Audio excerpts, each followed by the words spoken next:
There he is right there. What's up, Fig? What's up? Salute. Man, salute. That's the homeboy right there, JT, the Bigga Figure. For those of you that don't know, that is a Bay Area legend in the flesh, doing his thing. My brother, how are you doing? Hey, man, happy to be here. Happy to be here, man. You know, we appreciate it. I've been traveling around the world. I live in Africa, but I live here too. But that's right. I'm back, you know, I'm just happy to be home, you know, and tap in with my people, man. Man, I feel you, my brother. I wanted to tap in with you the other day. I seen you tapped in with Flox, and I was trying to get a hold of you. But man, I don't be doing the Instagram like I used to. I seen all kinds of chaos last week, and I did a video on it, and I said, man, people don't know about my boy JT. My boy JT is a pioneer of black and brown. He's been rocking with Mexicans. He's been doing his thing. And I know the whole story. I heard the backstory, and I seen all the interviews. I knew it was taken out of context, and it was one individual basically running this. And I just wanted to bring you on, man, because I know, you go way back when it comes to black and brown, man. That's a fact. That's a fact, man. You know, it definitely got took out of context, and me and the individual was having a problem. And next thing I know, he went and got all his people and switched it around like, oh, JT scamming the rest. I said, hold on, I've been in Africa. I haven't got no money from nobody. I've been gone for 3 years. So it was basically, you know, and I think that individual, I'm not going to say their name, I think they reached out to Gold Toes and try to correct it, like, you know, I was out of pocket. I shouldn't have came at him like that. But definitely, I think when me and Gold Toast talked, we was able to see, like, it looked like something that was hella negative, but we finna shock the world. We really brothers. They think we beefing. I've been knowing that. The video that I was threatening to put out was a video of us in the hood together, that we really a family. People thought it was some type of video of something negative. I was saying, I'm gonna put the footage out. I got the footage right here. Yeah. But it's the footage of us together. Oh yeah, and you know what? And I know, just like I said in my video, I said I know about the things, you know, Bay Area business is Bay Area business. That's how the Bay has always rocked. What you guys got going on internally and any type of beefs, try to stay out the streets, man. You guys try to take it to a backyard and handle your business from the shoulders. That's how the Bay does it, right? Bay's different. And a lot of people rock. And I said, whatever that man's got going on, for other people who try to get involved and voice their opinion. And I seen your video where old boy was like, oh man, let's keep it to the streets. Let's get guns involved and all that. It ain't that serious, man. If you and that other man have some type of internal beef, you guys in a Bay fashion will handle it how you handle it, and no one should get involved themselves. That's when it becomes a problem. Yeah, especially when, you know, people get comfortable promoting murder between people where, like, it can really happen. And I'm like, bro, you can't come on my platform and promote that, bro. Like, I never come on none of my Latin people platforms to promote a side, you know, because I remember I got some criticism for working with some artists down south, you know, the Serranos, and they're like, JT, you from up here, you don't supposed to talk to them. I'm like, hold on, man. What do I got to do with it? Like, I'm really down here working with Snoop, and this is the guys he working with. But over time, from that moment, that's when I already separated myself. Like, bro, I can't be part of no gang shit. Like, I rock Frisco, let's rock. But I'm not part of the gang shit, bro. Like, yeah, well, and that's a fact, man. And for those that have never been to the Bay or don't know, the Bay's totally different from anywhere else in the world. You know, you guys are more, like I said, when we talked about it, when I interviewed you on my channel, more about turf politics and more about just the hood you grew up in, and not necessarily organizations or groups like that. I mean, when you do get incarcerated, of course, we all know what it is with the K, and that's just how it goes. But it's so deep rooted with like Black Panthers and so much militant groups. Like, you guys are more on that than anything, man. And so black and brown has always been close in the Bay Area, closer than anywhere else in California. And that's a fact. So when people were like, JT's doing this, I said, I just had JT 2 months ago on my channel. Yeah. I know how JT rocks. I know how Julio rocks. I've been fucking with Julio for 20 something years. He's the same way, man. It's all about getting that paper, bro, but doing it together, because there's more to be got together. And exactly, because, you know, when I came out, you know, in 1992, I put my first cassette tape out. Mm-hmm. They had a record store that was at the top of Mission that everybody would go to. I can't think of the name of this damn record store, but I remember having my cassette tapes. And when I came back, they was all gone. They're like, yo, we need some more tapes. So Yeah. 2 or 3 months later, I put out Frisco Niggas Ain't No Punks with RBL Posse, and GP represents San Francisco. So when I went back, he like, yo, I need 500, bro. Like this shit is gonna sell. The people like this stuff. And in Yeah. 1992, I recognized like shit, half my first order of product got sold on the Mission District. It's Celsius, all in that whole area. So I always Nice. seen that I had support. Like shit, they like our music because you know, being brand new, I didn't know what the demographic. We didn't have internet to know the demographics of what people like. So coming to 1996, 97, when Gold Toes finally came around, he like, yo, I got some rappers, man. I think we trying to break through. I got some money. I'm trying to lead the street life. I'm like, come on, let's do this shit. So that connection, I remember they helped me sell my tapes. I'm like, I could help all the Mexican artists sell their shit. Like, let's put it together. Then we did the first song, Black and Brown. That was 17 Reasons. 17 Reasons compilation. Probably one of the most known compilations out the Bay Area as far as Black and Brown. Man, that's where it all started right there for me. I remember seeing that. And that's about the time that I tapped in with Julio, and I've been knowing him since then. And it's crazy, man, because you guys are two of the biggest producers up out the Frisco area. You know what I mean? That's a fact. That's a fact. And just like when you become brothers, man, when you've done so much business together, there's gonna be ups and downs. That's how brothers rock, man. Sometimes me and my brother, we don't talk for a minute, but it doesn't mean that you guys are always gonna have that love. It's always gonna be there, man. And you know what, too? Just so I can highlight a key point, Gold Toes was unavailable for like 48 hours, right? Yeah. But at the time he went unavailable was the time I was texting him like, "Hey, bro, some shit is getting out of hand. I'm trying to tap in with you." And then when he was just silent for 48 hours, I'm like, "Wait a minute, that's not my brother, man. Something ain't right." You feel me? But then people was like, "Yeah, man, they changing on you, Fig. Everybody changing on you." I'm like, "Hold on, bro. I've been gone. It ain't none of this people changing on me. What the hell I done done?" Nah, bro. I need to talk to Gold Toe. So my extremeness was to get to him, because I say once me and him get on the phone, I don't really care what nobody else say. He'll be able to say and speak on behalf of my pureness. That's what I wanted. Like this is, you know how some people come to the Latin community to get something, but mine was genuine for so many years. It's no way to fake it. You know what I mean? Yeah, no doubt, bro. Yeah, no doubt, man. And those that know the history know, man. And it's good that, and I appreciate the fact, bro, that you're such a supporter of the community, bro, that you jump on, man. You don't hesitate, man. Someone gets at you, you're like, I'm tapping right in. Man, that's all love, bro. I know Julio, man. He's all over the world with it too, man. He's got so much going on with all those artists now. He's trying to do big and better things. But you guys are both doing that. What you got going on, Brian? I know the last time we talked, you was talking about the Afro Latino thing up in me and you chopped it up, man. I was trying to get some artists together. We were going to do something out there in Africa, remember? Listen, we can still do that. And what I did was I built a platform called Trapflix. I had did it in the past, but I rebuilt it in Africa, trapflix.com. And then Trapflix, the app will be ready on February 20th.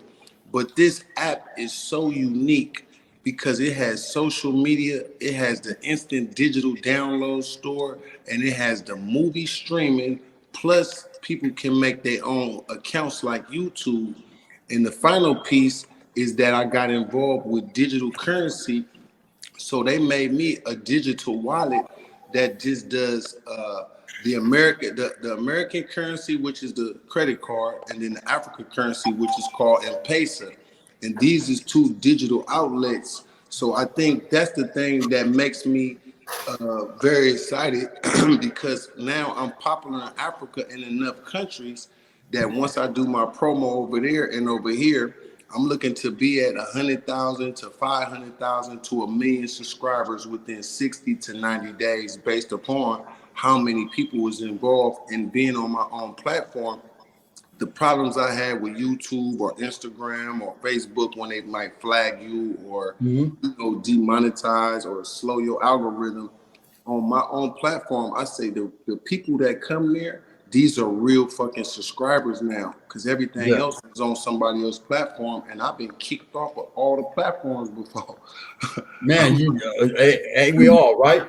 A lot of the people in right here, man, in the chat, they're asking, who has JT worked with? Everybody, from Snoop Dogg to the Game to everybody, E Ford, everybody throughout the Bay, all the way to LA and to the East Coast. You know, give them some of the names, JT. I know you don't like to use names, but let them know, man, what you've been doing, man. I know you found the Game. You found him. He was over there in the hole somewhere. You found him. I think the Game is the biggest artist that for the year 2000. I discovered Game in 2002, and then by 2003, Dr. Dre got him, and then by 2004, 50 Cent added his piece, and then 2005 they put him out. So, nice.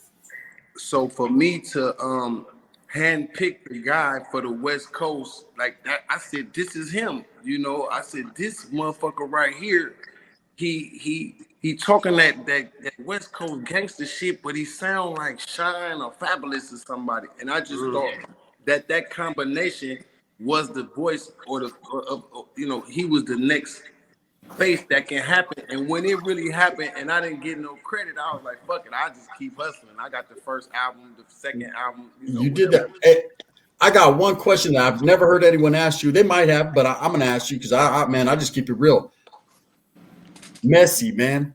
I know when it comes to Messi, man, that's a dicey subject. How do you feel about Messi in his state right now, brother? You know what, man? Me and Mess had some issues in the past, and I held a grudge a long time. But over time, you know, and seeing him going through his situations, it was like, you know, I still tell the truth how I feel, but his situation, I think if what they saying about his mental part, or like schizophrenia, you know, something I heard about some. Yeah, he done lost it. Yeah, I think that's something that got to do with like taking that medicine. Like it might have started with drugs, but in jail, you know, I don't know if he can get them same drugs, but that's something that's like mental. That's some mental shit. Yeah. So I wouldn't blame him as the person, because if you losing this, then you're not the same person we remember, you know? Yeah, and it's cool because, man, he was one of the most talented individuals. Now, I know his whole background, man. I know about, you know, him being from where he's from where he's really from, you know. But I mean, him, Quinn, I mean, they were doing it, bro. You had them going, and then you were going, and then Toes was doing it for, you know, the Latinos, and Fizz Latin came out, and all kinds of everything was popping out there, man. Now, I know you got your little issues going on. I think he's got you got your issues, you know, going on individually with who what's going on with, you know, with Diggs and all that, man. We're not even going to get into that here. You know what I want to say though on here? Yeah. The whole thing that I've been thinking about, I say, man, God will bless me if I squash it. Cause ain't nobody touching me. Ain't nobody killed none of my people. Like the real beefs that's in the street, it got something to do with that. I need to show the community a positive side so that they can see, hey man, JT definitely been through some stuff. I don't think I'm a tough guy. I just never back down. So that might put me in a lot of trouble. But I'm like, okay, I represent my neighborhood. So I got to stand on this business, because no matter what happened, even getting shot in Atlanta, I can't let this dark side of what I've been through control the future of what I'm trying to do that could be bigger for the community on all sides. And I feel like if I gotta be a sacrifice, let me be a sacrifice for that. Maybe I don't look like the best guy at this or the best guy, but JT the most down with the people guy. JT care about people in their family. JT trying to see both sides not be in prison. Take care of their lady, take care of their dreams. That's what Gold Toes represent for the Latin community. A guy who could have been dead or in prison banging that shit up there in Frisco, he came and said, man, I want to learn that shit you doing, bro. Like, I want to learn how to be executive. And I taught him whatever I could teach him, and he used his own street, you know, wisdom, and he developed into what people see now. I think that's why something that looked negative actually just brought a spotlight on me and him right now to show what actually was done between our people working together. Yeah. And it's all these years later, all these people, families being fed by what we changed from that negative to just focus on this business, build and make progress, because our ego could take us to prison, take us to the cemetery. We didn't lost out because of our ego. I said, well, let me put my ego on the shelf. Cause I need people to live. They're not finna use me for no gang war, and it was already somebody already planning one. I stand on the side with my Mexican people, man, all my La Raza people, man, because that's part of my life. I can't cut that part out. That part is real. So I think this. I appreciate you inviting me on here because I thought I'd say this the last day of the month of the first year. This is a great way to end it. But Goto said, Jay, it been a lot of stuff happening before this with me and you that's going on for real. And then for us to end it like this, I say, damn, I feel something like that too. They thought it was going to be something negative to talk about. Now we just shut their shit down. And he said, yep, that's God plan. I say, that's God plan, my brother. Straight. Yeah. Oh, and that's the way it works, man. You guys are both doing big things, man. You guys both got a lane. And what people don't understand is it's not like you guys just started doing this. You guys have been doing this for decades now, you know, and been on the rise the whole time. So Black and Brown definitely has put it down. And I like the way you worked down south. You worked with Goldie Lokes, right? Didn't you work with Goldie Loke and all that? Well, I know you were down there with Snoop, Goldie Loke, all them. And now I'm seeing Toes is actually going down south and starting to, you know, cross them barriers and lines, something that we never thought we would see. So you guys are definitely, man, the movers and shakers and the innovators. So I appreciate you, my brother. Hey, watch this. This is a shocker for my La Raza people. I was one of the first people telling Gotos when his guys had said something to me about working with the guys down south, right? I say, Gotos, you know, it's some dope motherfuckers down here, bro. Why don't you try to talk to the guys in prison or whoever, man, to try to see how to bring the North and the South together? He like, Fig, it's going to be hard, though. But I'm like, man, look, the Samoan Usos had a problem with the Tongans in San Francisco, South San Francisco, Hayward. Both sides contacted me. Well, really, one side contacted me, and he was telling me about, well, you know, Tongan and Uso, you know, some little differences, Jay. I know you think we are just Samoans, but it's some other shit. I say, how about we invite them and put them on the front cover of the magazine with y'all? And I think it was 2009, I did an issue with the Samoan and the Tongan family, and that magazine became one of my biggest ones because they was like, bro, nobody put us together. You just showcased the unity that we really didn't have because we have, you know, it's some issues. Oh, but yeah, there's everybody, the mamas, the grandmamas, the daddies, the fathers, the uncles, the families was so happy, man. That was my biggest magazine. So I told Gotos, you need to do that with the brothers in the South, man. It'll be the biggest shock to do what people don't expect. You know what I mean? So lives could be saved. People can actually, you know, have a future. Some of them get a bag. Shit, let's get a bag. And get a Hey, trip out on this. Why is it that all the brothers, man, all the rappers, they be moving to Atlanta, bro? What's going on in Atlanta we don't know about? I know Too Short's out there. Everyone's in Atlanta. Is that where it's at? Is that the music mecca now or what? They have 200. Let me scale it down some. They got 75 clubs in one area damn near. They got 6-7 colleges where all the college students, they all leave the fucking dorm and go to these fucking clubs, bro. Oh, there's hella money. It's a way you could break a record here. That's why so many Atlanta artists take flight, because all the students is from another city. So if it's popping on campus, then it's gonna pop in wherever those students live at. They telling their friends, they on TikTok, they on, you know, before TikTok, it was mixtapes in the movies. So me coming down here, I taught Zaytoven how to make beats in 1998, 1999, right around the time me and Gotos was coming together. And his mom moved from San Francisco to Atlanta.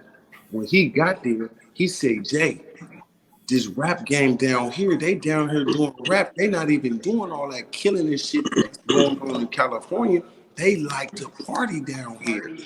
They got different DJs. They got fucking bars and booty clubs. I'm talking about, if you got a good song and you work Atlanta, you could hit across America because everybody down there. So me coming down, this is my 13th year out here. I never made more money. In 5 years, I made more money than I made in 18 years living in Cali. Only because of the network, Future, Young Thug, Migos. I had all them dudes before they was anything. So the albums and projects I did with them, I made more money off that shit. I'm like, damn, this is crazy. I ain't going. Hey, Thug blew up, man, but it's ugly for Thug right now, huh? Hey, listen, that shit with Thug is definitely something. Donovan Thomas, the guy that he's going down for. We was all together at one point. Birdman, Nut brought me there to do the promotion. I was the #1 promoter in Atlanta. I became the #1 because I hired all the homeless people that nobody wanted to talk to. I started giving them $5, $10 a piece to hold my signs. It looked like I was running for mayor in Atlanta, and then all of it, literally, like, nice. So the independent game in the Bay works good down here. So I think that's why a lot of people is starting to realize, like, hey man, they got a network that's crazy down here where you could come down here as a nobody and play your position, and you mess around, get you a deal. I never saw so many $1 million deals, 2 million, 3 million, from fucking Futures and Young Thug and Migos. Like, they throwing these millions of dollars cash out. Man, I'm gonna go. I'm moving to Atlanta. Fuck it. Let's go. Let's go, Dubs. Me, you, and Ro. We're going to Atlanta. True story, man. You gotta get some money, man. Anyways, that's like Gold Toes got Houston though.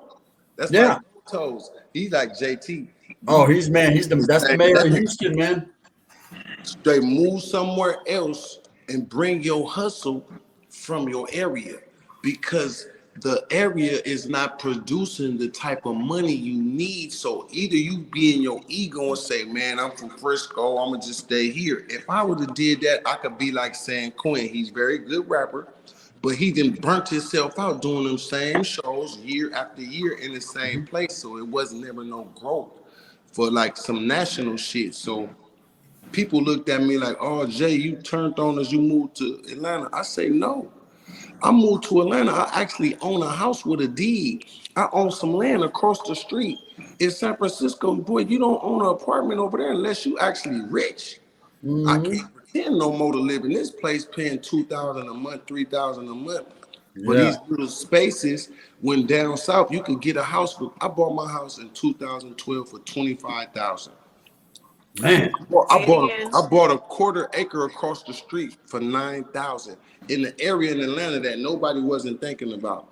All the other ugly houses, people was buying them houses for $15,000. It looked like a piece of shit, but as soon as you fix it up, bam, that motherfucker want $100,000, $80,000. So how you do it, my brother, man? It's all about expansion. And you guys got any questions for JT? I have a question. Have you heard of Big Silenza rapping with Spice One? It's a collab between a Mexican and colored man. Nope, I haven't heard that. I have seen Spice One promoted. Is that a lady? This is about 1 year ago. They collabed and they made a song called West Most Wanted. And so that's a pretty good song that they collabed together with. I don't think she means Spice, the Jamaican artist. Spice One. Spice One. The rapper, Spice One. Yeah, Spice One from Hayward. Yeah. Is the artist that you're talking about a female? No, it's Silenza, Big Silenza. He's from down south also. Big Silence. Silencia, Big Silence. Oh, Big Silence. Yep, I haven't. I'm not familiar, but okay, so that's another collab that was pretty good. It was a good hit. Yeah. Oh yeah. So people was tuned into that then. Right, and it's like I think what happened was that you started that and they followed. So that's just props to you for that. For doing that. And you know what, JT, Spice One, definitely another legend out the Bay, man. Underrated for reals, right? Spice One, he just did a collab also with Rico Too Smooth, man, a northern rapper. They got on a track together. They did that. One person asked a question, man. If you could tell us a quick one, man. Give us a Tupac story, bro. I know you had some interactions with Pac, man. Let me hear that How was Tupac Pac? story. How was Pac in real life? Let him know. Okay, let me tell you about this part of Pac that we had our own, quick collaboration. Mac Mall and Ray Love, of course, both on Young Black Brother Records. Mm-hmm. I believe this is 1994 at the end or early 95. The video shoot is in LA and Tupac is the director. Layla Steinberg, which was Tupac manager, she actually was the one. No, she was Ray Love and Mac Mall's manager at the time. But she had a relationship with Tupac, so she invited me to come down to be part of the video. At this time, he had just, I think he was going to court for the rape charge. Mm-hmm. Going to court for the rape charge, and it was about 2 weeks before he got shot when he went to New York. But before he went to New York, he was doing a video shoot for a Ghetto Thing for Mac Mall and Last Night for Ray Love. Yeah. So it was like a 3-day little thing, 3-day thing, and man, all I can remember, I don't want to go too much into our first introduction, but some stuff happened in Field Mo. And an altercation took place. Let's just say that. And Tupac was involved. I was involved. Yeah. But a few years later, from 91 to 94, 95, now I'm down in LA. And he know who I am. I know who he is, but I don't know if he remembered. But yeah, he did remember. But I remember at that time they came out with the burnout phones. Yeah. I had 2 burnout phones and I needed to charge it. So I went on Tupac and them RV, and the Thug Life was in there. I think Mac Mall, Ray Love. I think we all kind of hit some blunts and shit up in there for a minute. And then I said, damn, I need to go to the store. Can I, I want to charge my phones. Man, I went to the store, came back, both my phones was gone. And everybody's sitting on the RV and they all looking around. I'm like, bro, y'all seen the phones? They're like, shit, I ain't seen the phones. I'm like, damn, okay, bro, you didn't see the phone? I ain't see the phone. The whole Thug Life, nobody didn't see where the phones went. Hell nah. Walked to the back and was smoking his blunt. I'm like, damn, these niggas just got me from my phones, but I guess this is my payback. Pac was always doing some shit, man. That's a story right there. I know for people who ain't never heard about that. Yeah, JT and Tupac had an issue in San Francisco, but they paid him back when he came to the video shoot. And I didn't start no problem. I didn't do no fighting, no arguing. Got you, huh? Used Mac Mall phone after that. That's crazy. Yeah. The interaction is real, man. But as far as the Black and brown community goes, bro, I appreciate you, brother, from the bottom of my heart. You a real one, man. I already know when, like I said, bro, when people say one thing, I'm not the type of individual to just jump on that boat. I said, nah, hold on now, man. I got a personal relationship with this man. This man right here has been doing this for so long. Those that don't know and that are just speaking on things or trying to rally some troops. People love drama, especially YouTube, all these social media platforms. I was like, they're picking the wrong one. Whatever he's got going on is babe business. Let's leave it at that. But and like you said, it made no sense for a Mexican to get involved in black business, just like black business will get involved in Mexican business. Now, if they're working together, business is business. But at the end of the day, just like in prison or anywhere else, man, your people's business is your business. That's it. And no one else should get involved, because when other people get involved, that's when it just causes problems. You know what I mean? I appreciate you saying that right there, brother. And that was really the only thing I was reaching out for. I'm like, hold on. The real Mexicans know blacks can't come down here and say nothing about nothing, man. You got to just, unless we doing some business that we communicating. But as far as some Mexican business, you can't speak. I would never, because I learned that from my people, even though I never been to prison. They're like, JT, in prison, you just can't stab somebody, man. You got to get permission. And the Mexicans, before they just do something, they going to get everything. They politics is they politics. And if it's going to be a potential war or something, they'll send a message to the head guy over here, the black guys, hey, man, check your folk, man, he out of pocket. So I think that's kind of like, I know we ain't in prison, but I think that's what I probably was expecting from some people to say, well, hold on, JT did say this. Now, maybe it sounds crazy right now, but because I don't know what else is going on, but it started with that. I love my Mexican people. I ain't never gonna let no trolls trick me into trying to, you know, say some shit that I don't mean. But I do want to say on here, I apologize to the Mexican people, the La Raza people that been loving me already. If I offended you, please don't take it personal. It was not for you. It was for that individual that was trying to bully me. Yeah, no, and you're real, bro. You're real, man. You know, there it is, there, man. Gente, you heard it here first.